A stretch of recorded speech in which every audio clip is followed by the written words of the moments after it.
In a sea of FMV games and Genesis ports, the Sega CD did not have much to offer that you couldn't experience somewhere else. While games like Snatcher pushed the system in terms of storytelling, nothing really stood out as revolutionary. Today, we look at what some people consider to not only be one of the best Sega CD games, but one of the best 2D Sonic games as well. Little do people know, Sonic CD came out between Sonic 2 and Sonic 3 in 1993. Lots of people, including myself, have the notion that because it came out on the Sega CD, that it came out later than all the other Genesis Sonic games, but that's just not the case. Sonic CD was developed alongside Sonic 2 and intended to be the exact same game with minimal improvements. However, with the team led by Sonic creator Naoto Oshima, the game quickly evolved into something very different. Sega initially intended for Sonic CD to be released around the same time as Sonic 2, but due to a considerable amount of delays, the game ended up releasing around a year later. While both games did remarkably well and received critical acclaim, Sega preferred the gameplay and style of Sonic 2 over that of Sonic CD. One can only imagine what the future of Sonic would be like if they had decided to let the game continually evolve like it had between the original Sonic and Sonic CD. Right off the bat, we see a much improved menu screen showing off the power of the Sega CD. After the main menu, we're treated to an FMV opening cutscene which shows the beginning events of the game. Sonic arrives at Never Lake, where the little planet is said to appear in 1 month out of every year. This beautiful planet is said to move freely through time due to the 7 mystical time crystals. Whoever possesses these crystals is able to move freely through time, just like the planet does. So naturally, Eggman steals these crystals. Sonic, who just wanted to go check out the planet, gets there only to see that instead of being a beautiful place, the planet looks like a mechanical wasteland. Not only that, but it's chained to a mountain with Eggman's face on it. Sonic then races to save the planet from his evil nemesis. However, in an attempt to stop Sonic, Eggman dispatches his new invention, Metal Sonic, to kidnap Sonic's obsessed, self-proclaimed girlfriend, Amy Rose, who had been following him. This game marks the first appearance of both of these characters, who would become staples of the franchise. Now, Sonic is not only tasked with finding the time stones, but also saving Amy. While this certainly looks like every other Sonic game, it's definitely a step up from the Genesis, and has its own unique style. Not only are its backgrounds more detailed and vibrant, but there can be a lot more going on at once on the screen than other Sonic games. Again, this game is definitely not revolutionary in the graphics department, but it looks great and holds up very well. The special stages, however, have a 3D style similar to the other Sonic special stages and can sometimes be very disorienting. This is not a huge issue though and does not negatively impact the game. This game is also the first in the series to feature a save function. The game saves after every zone, as well as your time attack times, in either the Sega CD's memory or a backup RAM cartridge. Sonic CD was the first game in the series to feature high-quality music. Taking advantage of the capabilities of the Sega CD, the music sounds great. The soundtrack feels like a mix of the older Genesis style and the style of the later Sonic Adventure games. While it's definitely not as memorable or iconic as the other Sonic games, this one is definitely still unique. When you wait at the home screen, you are greeted with the very catchy song Sonic Boom. This song plays during the FMV video and will get stuck in your head for the rest of the day. Even while writing this script, we listened to the song a few times just to get us motivated. The Japanese version of this song is also very catchy, although it's extremely different from the American version. It's not just the intro song that's different between the US and Japanese versions of this game though. All of the in-game music is completely different between versions. As far as controls go, if you've played one retro Sonic game, then you've played them all. Sonic can jump, but he can also do his spin dash from Sonic 2, albeit in a different form. When performing the spin dash, this time around you need to hold down the button for a certain amount of time to charge, or else Sonic will just remain stationary. This is not true in other Sonic games, so it takes some time to get used to. However, this is made up for by adding a new move called the Super Peel Out. This can be done by holding up while charging instead of down. This move offers increased speed, but also increased vulnerability. This is due to the fact that Sonic is in his normal form, not rolled up into a ball. There's one major mechanic that sets this game apart from the others: time travel.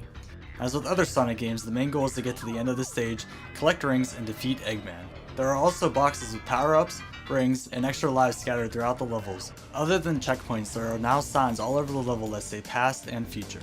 There are 7 different levels in Sonic CD and each has 3 acts, with the third being a boss fight. Each act has 4 versions: present, past, bad future, and good future. However, the boss stage always takes place in the future no matter what. To get to one of these different times, you must hit one of these signs, and then run at top speed for a few seconds to be transported to that time period. This may seem simple enough, but it's actually quite difficult. For a game where the motto is gotta go fast, the enemy placement makes it hard to go fast for a long time without losing your rings. While just a small annoyance, it still frustrated us when trying to change the time period. Each time zone is slightly different from each other in terms of level design, colors, and music. While going to the past is always the same, the future can change based on your actions in the past. If you don't do anything, it's automatically the bad future. The goal here is to go into the past for at least one act within the zone and destroy a hidden robot teleporter. Doing so will convert the bad future into a good one. In the good future, there are no enemies and less overall hazards, whereas in the bad future, there's more. In addition to the robot teleporter, there are also projectors displaying Metal Sonic stepping on animals. If you destroy these, there will be more animals overall in the past and present levels. Regardless, there will be more animals in the good future. Overall, the level design is top-notch. However, there are two zones that we absolutely despise. First is Wacky Workshop. The ground floor in this entire zone is covered with a checkered floor, which bounces Sonic super high into the air. The problem here is that the way to continue along the stage is usually along the ground, so if you mess up, you get bounced high in the air and have to run through a part of the level again. While not a huge deal, it happened enough times to frustrate us. Second is Tidal Tempest. It's a water level, so naturally it sucks like all water levels in video games. Sonic moves so sluggishly underwater and it makes an easy boss fight frustrating as a result. The only good thing that I can say about this is that this game doesn't feature the terrifying drowning music of the other Sonic games. The boss fights in this game, while overall not very difficult, are very unique for a Sonic game. Many fights feature you completing a task besides just jumping at Eggman 6 times. Some standouts for us were the pinball boss of Collision Chaos, which has you using Sonic like a pinball to reach Eggman. Sonic 2 introduced the casino pinball style of Sonic, and it works great here as well. Another is the Quartz Quadrant fight, which has you running on a conveyor belt, avoiding attacks to grind down the machine Eggman is in until he's forced to run away. One boss that we didn't like, however, is the Metal Sonic race. It's not clear at first that this is what you're supposed to do, and we spent multiple attempts trying to fight Eggman on this stage. Once you know what to do, it's not as bad, but the fact that you fight Eggman in every other stage makes it a little tough to know what's going on at first. The beginning of the boss music was burned into my brain at this point. After this race, Metal Sonic is destroyed and Amy is rescued. The final boss is fine. It's definitely tough and very hard to beat without losing any rings, but nothing to write home about. At this point, you will get the bad ending of the game unless you do one of two things. Collect all the time crystals, or create a good future in every zone. Special stages take place at the end of every act minus boss fights, and if you have 50 rings, then you can jump into a giant ring to go to that stage. On these stages, the game is changed to a 3D perspective, and you have to destroy 6 flying UFOs. There are many hazards to avoid while doing this, such as water which slows you down, and chompers which make you lose rings. Upon completion of these stages, you're rewarded with a time crystal. For each ending of the game, we're shown another FMV cutscene. In the bad ending, Sonic and Amy arrive home, but Eggman escapes with a time crystal. Sonic throws a rock at him as he escapes, causing him to explode. In an after-credits scene, a time warp appears and restores the mountain in its grip on the planet. A message then appears on the screen saying try again. However, in the good ending, Amy and Sonic arrive back home as Little Planet orbits away in freedom. Sonic throws the rock at Eggman again, but this time, after the credits, we see Little Planet's seeds landing on the ground, creating flowers. There is also another mode in Sonic CD called Time Attack mode. It unlocks for a stage after it has been beaten in the main story. This is also how you unlock all of the extras in the game.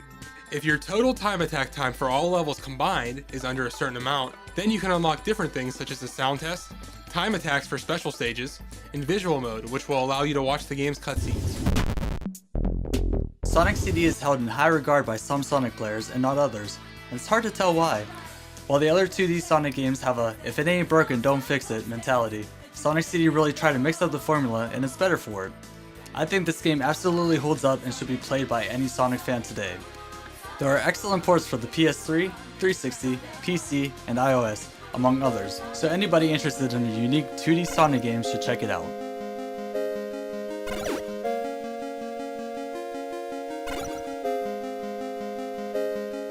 Wow!